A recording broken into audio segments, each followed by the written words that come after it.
Universidad Nacional Autónoma de México, Facultad de Estudios Superiores Cuautitlán. ¿Qué es la nómina?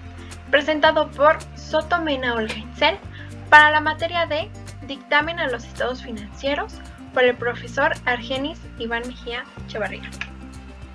¿Qué es la nómina? Bueno, comencemos diciendo que toda organización formal que cuenta con personal tiene que efectuar pagos de salarios a sus trabajadores por la prestación de su trabajo. Es por esa razón que es muy importante que cada organización instrumente un sistema de pago competitivo y también congruente con las estrategias de la organización. Esto le permitirá desarrollar una directriz en la que el personal se sienta motivado y tenga desarrollo en la organización.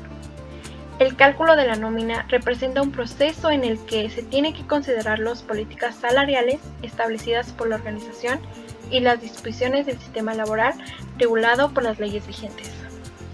Es por ello que es necesario que el trabajador, emprendedor o empresario conozca cuál es el marco legal de la nómina y cuáles son las garantías mínimas que ofrecen las leyes laborales. En este tema podrás conocerlas e identificar los elementos que integran el proceso de la nómina. Concepto de nómina. Para reflejar el pago de salarios y prestaciones a los trabajadores, así como las deducciones correspondientes, la empresa requiere elaborar un documento llamado nómina. Este concepto se ha utilizado en las organizaciones de manera polisemántica. Por ejemplo, podemos hallar algunos conceptos en diccionarios de sinónimos como lista de catálogo, relación, registro, enumeración, detalle, entre otros. La palabra nómina está relacionada con nombres escritos, con haberes que se detallan a favor de individuos, que bien podemos llamar prestaciones y que son recibidas por una oficina ya sea pública o privada. Destaca el hecho de que se tenía que recabar la firma en este documento de los que recibían los haberes. La nómina puede definirse como: las percepciones se refieren a los diversos conceptos que se proporcionan a los trabajadores por motivo de su trabajo. En ellos podemos considerar el salario, el pago por horas extras, premios de puntualidad, entre otros. Las deducciones se refieren a los diversos conceptos que se le descuentan a los trabajadores por motivo de su trabajo, en los que podemos mencionar las retenciones del ISR, retenciones del IMSS, así como puede aplicar para Infonavit y Fonacot. Los tipos de nómina. Por el periodo en que se elabora, la nómina puede ser semanal, catorcenal, quincenal y mensual. Y por la información y sus características que la integran, la nómina puede ser normal, especial y confidencial. La normal es aquella que contiene las percepciones que recibe el personal de la empresa de forma regular, por ejemplo, salario y otros ingresos ordinarios. Este se caracteriza por contener información no restringida y de fácil acceso. Especial. Esta contiene percepciones ordinarias que están sujetas a eventualidades especiales, por ejemplo, logro de metas o incremento de productividad. La nómina especial es aquella que contiene información que no está contemplada regularmente, como lo pueden ser pagos de bonos por productividad o el pago de la PTU. La confidencial es aquella que contiene los pagos a directores, funcionarios o gerentes generales. La característica principal de este tipo de nómina es que el acceso a la información se encuentra restringida. Marco legal de las nóminas. Las leyes laborales tienen su base legal en el artículo 123 de la Constitución Política de los Estados Unidos Mexicanos de 1917. En este artículo se establece el apartado A y el apartado B. El apartado A se refiere a los obreros, empleados, domésticos, artesanos y de una manera general a todo contrato de trabajo. Y en el apartado B hace referencia a los poderes de la Unión, al gobierno y sus trabajadores. Nuestro estudio de la nómina se fundamentará en el apartado A y en las leyes laborales que emanan del mismo, las cuales establecen que en la elaboración de la nómina se deben cubrir requisitos legales en cuanto a su prestación y resguardo. Entre los más importantes son la Ley Federal del Trabajo, la Ley del IMSS y el Código Fiscal de la Federación. Ley del Instituto Mexicano del Seguro Social. En esta ley se establecen los requisitos mínimos que deben de contener las nóminas y que se encuentran especificados en los siguientes artículos. Artículo 15, fracción 2.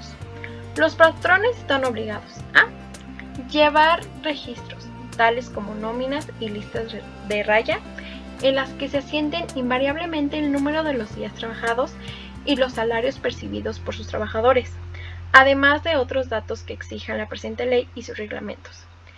También es obligatorio conservar estos registros durante los 5 años siguientes al de su fecha.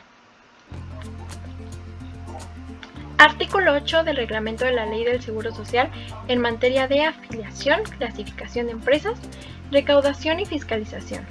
Establece los datos que debe contener la constancia de los días laborados.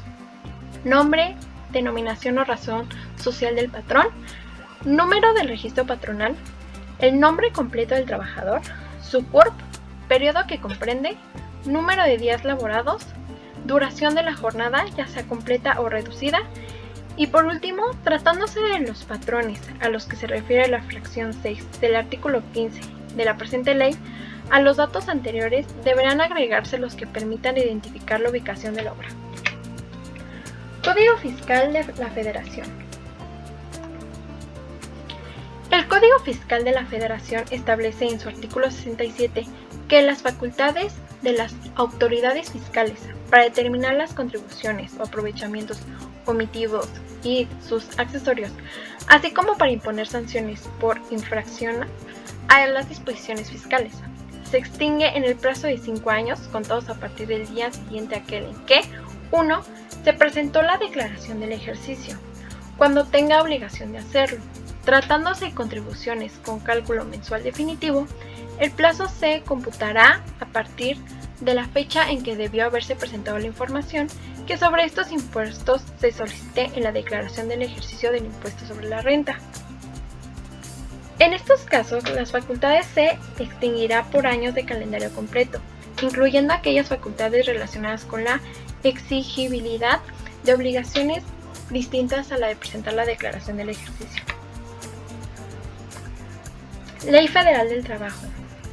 La Ley Federal del Trabajo, en su artículo 804, establece que el patrón tiene la obligación de conservar y exhibir en juicio los documentos que a continuación se precisan: la lista de raya o nómina de personal cuando se lleven en el centro de trabajo o recibos de pago de salarios, así como los comprobantes de pago, de participación de utilidades, de vacaciones, de aguinaldos, así como las primas a las que se refiere esta ley, que puede ser la dominical, así como la ocasional.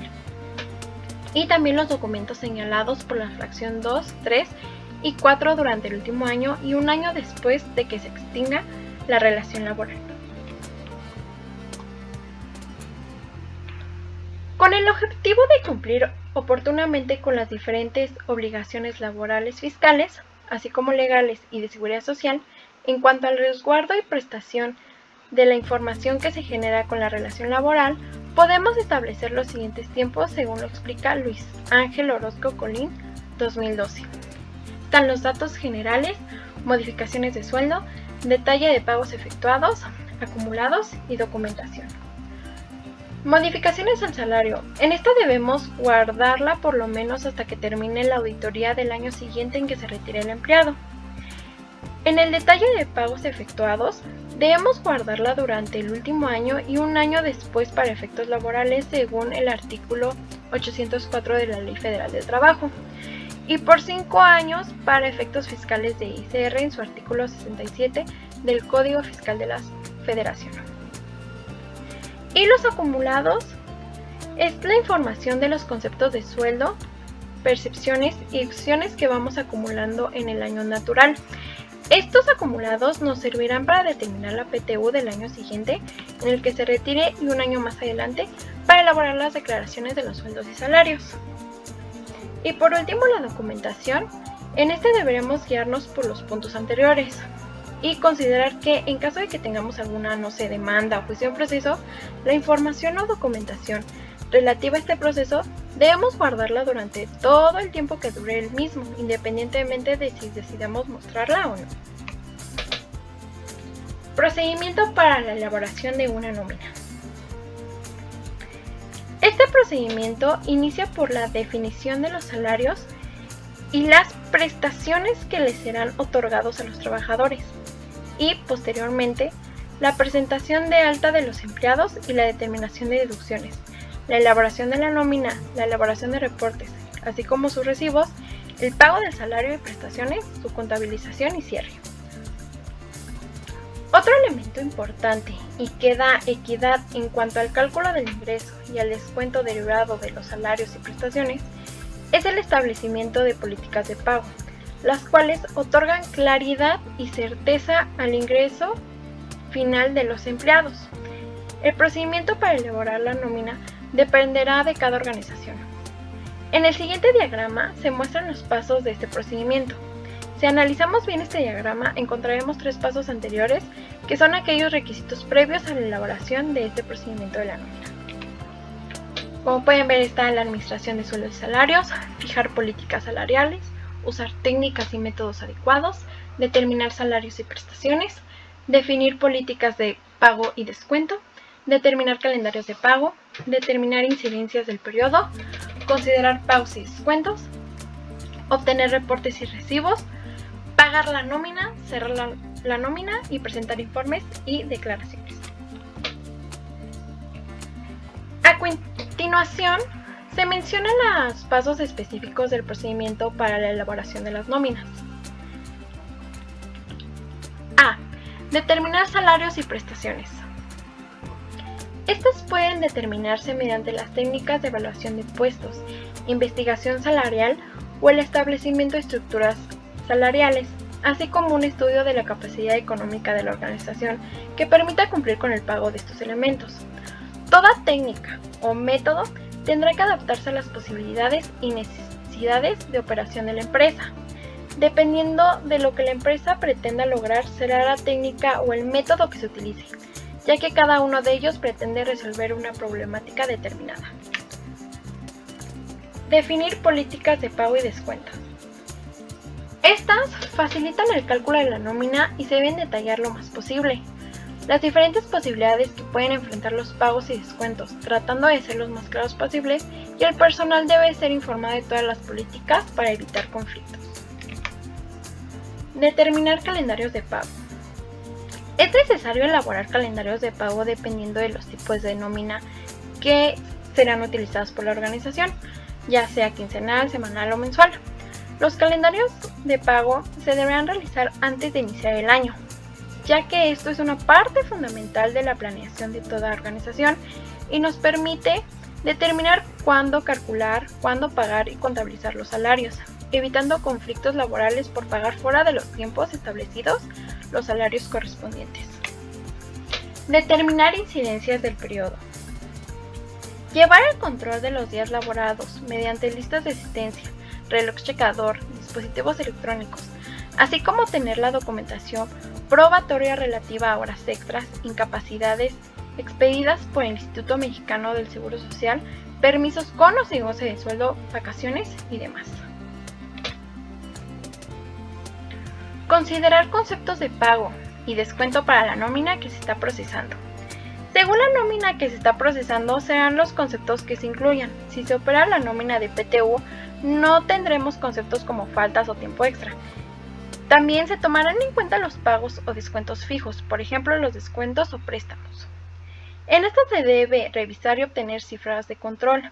Independientemente del sistema que se utilice, debemos asegurarnos de incluir todo lo que necesitamos o queremos.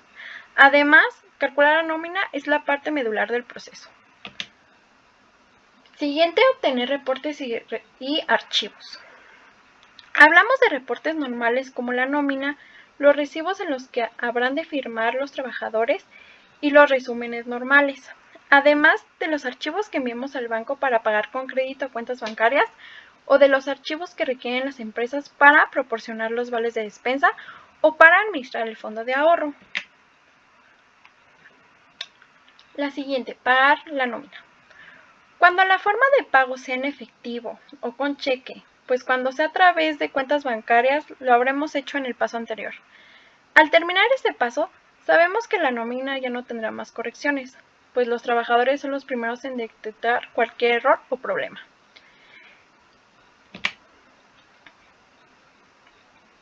Cerrar la nómina.